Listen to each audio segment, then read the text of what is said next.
in doing some research for this interview, of course, looked into Peter Thiel. I'm not sure if it's Thiel or Thiel. I guess It's I could Thiel, pronounce actually. My mom Thiel. pointed this out the other day in the middle of a live stream I was doing. She sent me a message to Oh, correct my pronunciation, which is what Thiel. she does. Thiel. We haven't Okay. talked in like months, and she said it's Thiel, not Thiel.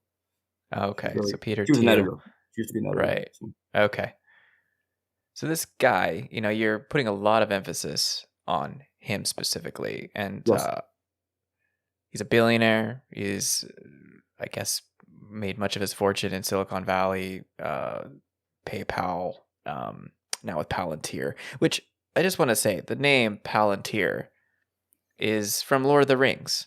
Like he has this like Lord of the Rings thing, right? Like I just wanted to comment it because it's just funny because the Palantir is like the crystal ball that like wizards and like yeah, I guess the Yeah. wizards in Lord of the Rings use to like observe, like they can like communicate and see, what's going on all over the world with these different like orbs. So it's interesting. It's like he's aware that he's the villain in some Well, kind of. so Thiel has written an essay. Thiel has written an essay. I'm just still getting used to pronouncing his name correctly. Yeah, I I'm don't gonna have, I don't fuck it even up have time to too. learn my enemies' proper names. Okay. I'm a very busy Yeah. person. Thiel, he sees himself in this way, and he espouses something called the Dark Enlightenment. He did Mm, not coin that term; it was coined by somebody else, but he's written an essay on it, mhm. and there's been some public exposure of that in the press the last couple of years. Although the term of art used by Barry Weiss of the New York Times during this short period when they put in this fastest Barry Weiss, who's a Thiel operative, in there. She did a whole article on the intellectual dark web about these intellectuals who are talking about subjects that are but they have to be quiet about it because they could be they're being oppressed by the public, and they're all Mhm. people, Thiel people. Uh, and Joe wrote, and, and and the thing about this dark enlightenment philosophy, which people should read about, that term needs to be better understood. Mhm. Is that it's not just a philosophy that is dangerous. It's not just a philosophy that, if put into practice, someday would end uh, our civilization as we understand it, like in terms of the things we have established since the Enlightenment. Mhm. It's not just that; it is something that is immensely attractive and has immense potential, especially right now, among the kind of intelligent, among the kind of perceptive, Mhm. among the white technician class at the NSA, the people who follow Tim Pool, Joe Rogan, the people who realize the Democratic Party is corrupt, uh, and don't really know anything else besides that, or the Mhm. people who realize that that democracy sometimes leads to negative, silly outcomes, Sure. but have not thought through what the alternatives could be that don't involve the dark, this and what this is, the Dark Enlightenment. It's a technocratic, like neo-feudalistic, uh, obscurantist, uh, fascist, you know, uh, ethos. Uh, Yeah. and it's best summed up by Thiel himself when he says that I don't think democracy and freedom are compatible anymore. And the thing about what he says there is that he's partly right, and that's one of the problems. Is that democracy, particularly as the U.S. is a great example of this, there's nothing about democracy that prevents the population from becoming monsters and getting monstrous things. Mhm. The Mhm. U.S. has been a great example of that Mhm. for a long time, Mhm. to different extents. I mean, you and I in our lifetimes, our country has committed a quiet, little discussed genocide in the Arab world, Yeah. with less discussion than any number, hundreds of subjects we could name that have been discussed in the press, without asking why. So he's correct about that. But there's two interpretations one can make of that, of the fact of democracy. One is to try to build something that that retains the open society and retains openness and transparency, and minimize and seeks to minimize, identify, and defeat threats to that transparency. And the other is to take over everything using the intelligence community, the information age sort of world around us that has been built, to use that all in conjunction with very sophisticated methodologies, disinformation technologies, old intelligence psychological warfare doctrines, and to build a clandestine ruling class, a kleptocracy, among people like Pierre Omidyar and Peter Thiel, and those who support them, and those who don't even know they're supporting them, don't even know they're working for him. Mhm. That's what they're trying to build, and I understand why they're trying to build it, and I know I can understand their motivations. But the fact of the matter is, I can understand a lot of motivations, and and this one is dangerous. It is as dangerous as Nazism, and in some ways more so because Nazism was loud and it was not yet discredited. The word Nazi didn't mean anything in 1930. Didn't have Mhm. these Mhm. connotations in 1930. Mhm. By 1940, it did. Um, this is something that and in World War II, of course, the U.S.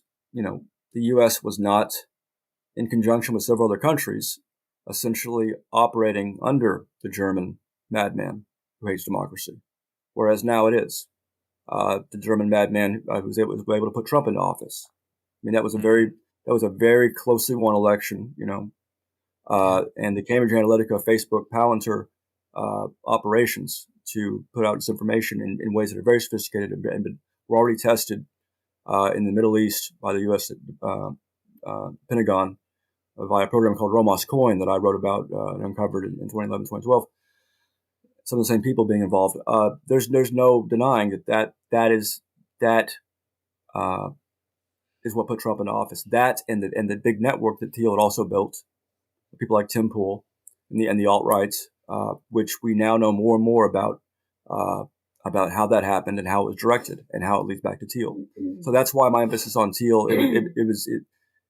I was quite animated about him 10 years ago. I was saying this man should be hanged. I had seen enough back in 2011, uh, and I'd seen enough of how the response was insufficient and how the press and political parties could be co-opted. By now, I've seen enough to know that I'd rather be fighting in World War II than this, because in World War II things are a little bit more straightforward, you know. Uh, and James Carville would not be working for Hitler, but James Carville is Right. working for Peter Thiel.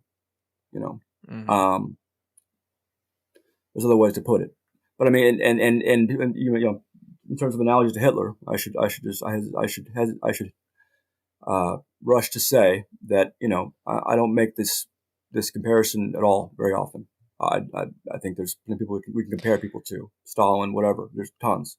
We're all comparable to Hitler. All of us. We're all human beings. Um, but Peter Thiel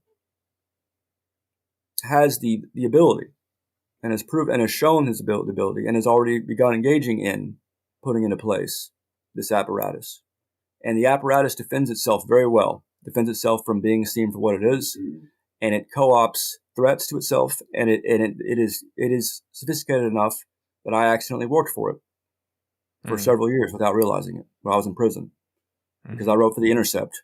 I was asked by Glenn Robel to write for The Intercept, which Pierre Omidyar had funded, and unbeknownst to me, Pierre Omidyar was working with Peter Thiel on creating The Intercept and with the intelligence community. Mhm. And we're already using Weave, the neo-Nazi that we'll talk about, I'm sure, in a bit, uh, to intimidate people like my fellow activists that I had gotten lawyers for, the PayPal 14, into refraining from criticizing Pierre Omidyar during that period, lest people look too closely into how odd it was that Omidyar, a person who had called for the arrest and prosecution of whistleblowers just a few years prior, and who had some intelligence community connections already known, that he was funding this whole thing, this $500 million Intercept project that I was conned into writing for.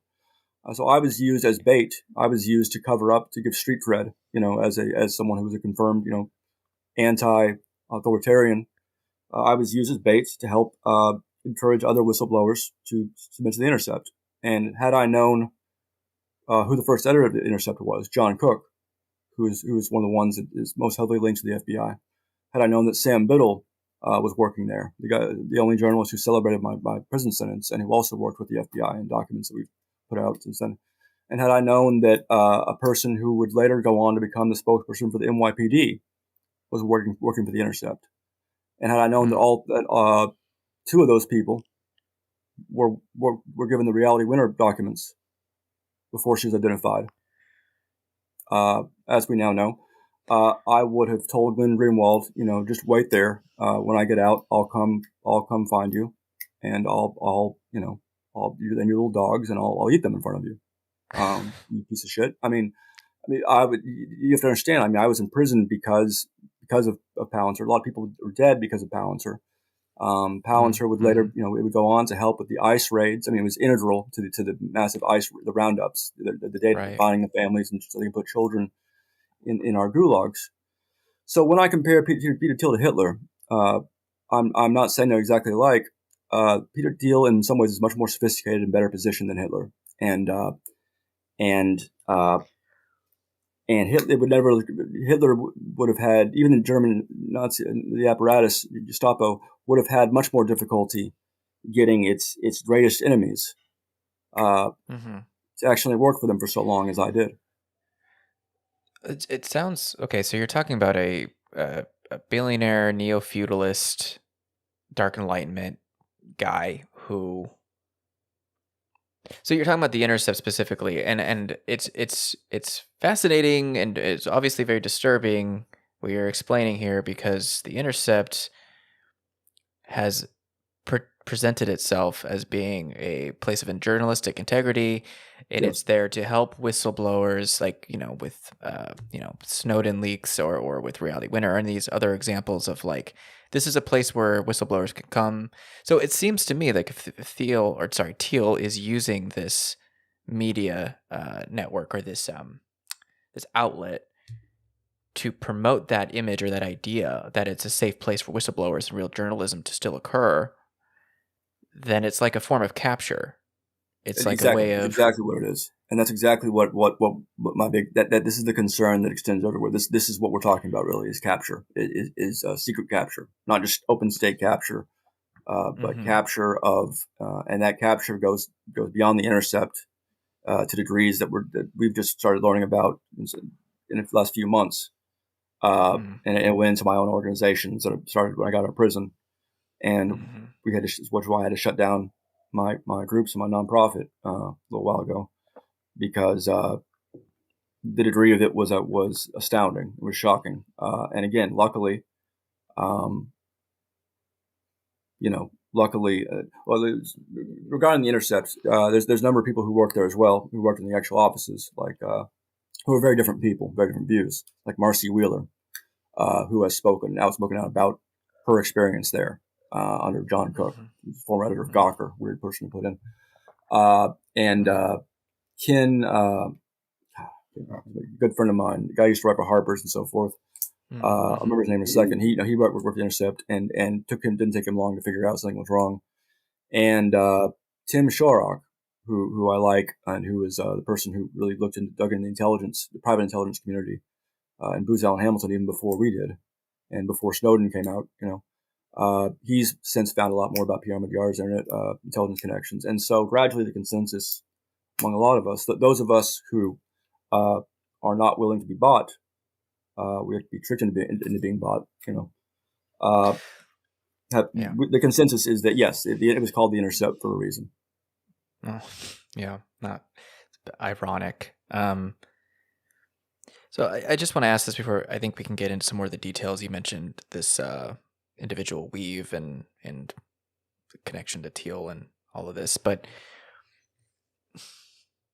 so obviously you credit rightfully Thiel as being largely responsible for tipping the 2016 presidential election in Trump's favor. Trump was his preferred candidate compared to Yes. Hillary Clinton, and I suppose that And was and, the and effort. to point out, just start the point out there. This is not very known; it's not been reported. But in the Podesta emails, one can find that Palantir's assistance was sought by both parties. Podesta, and them had internal conversations Mm, about approaching Alexander Karp, president of Palantir, who himself is not the same philosophy as Thiel, but neither were a lot of people who work for him, approaching them about them helping the Democrats. And of course, had they been more familiar with the subject, they would have known that was not going to happen. That Thiel had made his decision. But both parties sought Palantir's help. That should give people a nice little dip into how important Palantir is. Uh, yeah. Okay. yeah, but yeah, go ahead. I was just gonna just ask, this is sort of a broad thing, but what is we're talking about the Dark Enlightenment, we're talking about this sort of anti-democratic, anti-open society view, but I'm curious what is there any way has Thiel ever like articulated what his end goal is? Is there any sort of like idea of what a future where he's not exposed and put in his place would look like? Like, what do you, I guess, fear will happen with someone like Thiel and his collaborators getting away with it? I guess what I fear most is that he has indeed said some things about, what the future should look like and that it should not involve democracy. And that he has been caught, a number of times putting that into practice. But not just Mm-hmm. the election in 2016, but the things that we exposed in 2011 about targeting dissident journalists, targeting labor union leaders, investigating their children, using the children as leverage, things that came out and that disappeared after a while. And all the people involved went on to continue to work for Palantir, and in some cases to get involved in some other election.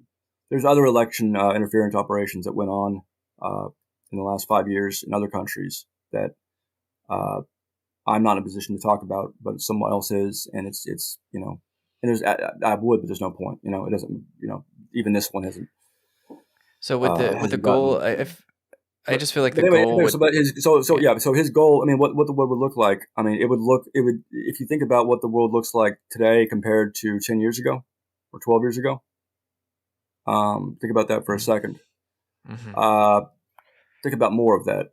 Think about something from that, you know, uh, except on a not on a linear curve, but on a whatever escalating curve.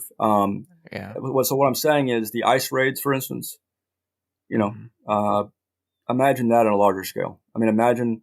I mean, as we've seen, that was a larger scale. Imagine that being done more forcefully, more openly, and the American, perhaps the half of the American public's true nature, true spiritual ethos, being put into real practice, which is to say, fascism.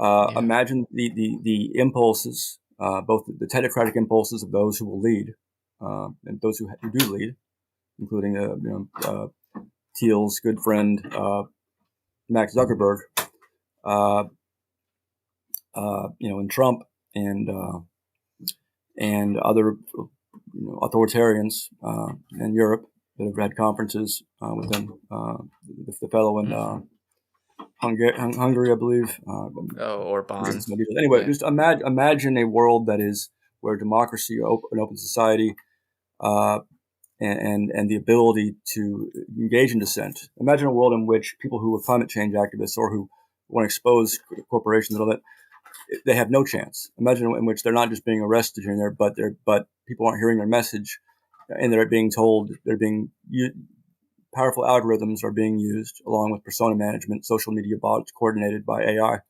are being used to make sure that there is no resistance um, at all. Yeah. That is what I am afraid of. I've been afraid of it since 2011. I did not know as much, obviously, the forms it would take. And I was more naive. Again, I really thought in 2011 that us exposing things going to prison for them and then those things getting mentioned again in the press, thanks to my trial, I thought that would be enough to keep Palantir, to remind reporters when they talk about Palantir that Palantir has done this, this, and this. And I was naive to think that uh, because the Palantir's thing they've been caught doing and the articles about Thiel almost never mention any of this. Mm-hmm. You read an article in the New York Times, you read 5 articles in the New York Times about Palantir, and they'll contradict each other about what they've done. The early ones where they're mostly accurate about the Palantir stuff, Team Themis, and their scandals they were caught in. You can read one in 2013 by a guy who interviewed everybody at Palantir and wrote a demonstrably false version of events that glosses over certain things, and then you can trace him and see that he went on to work for Google after that in a much better paid position. Mm-hmm. Um, and that's just the examples of the ones who are actually on the take.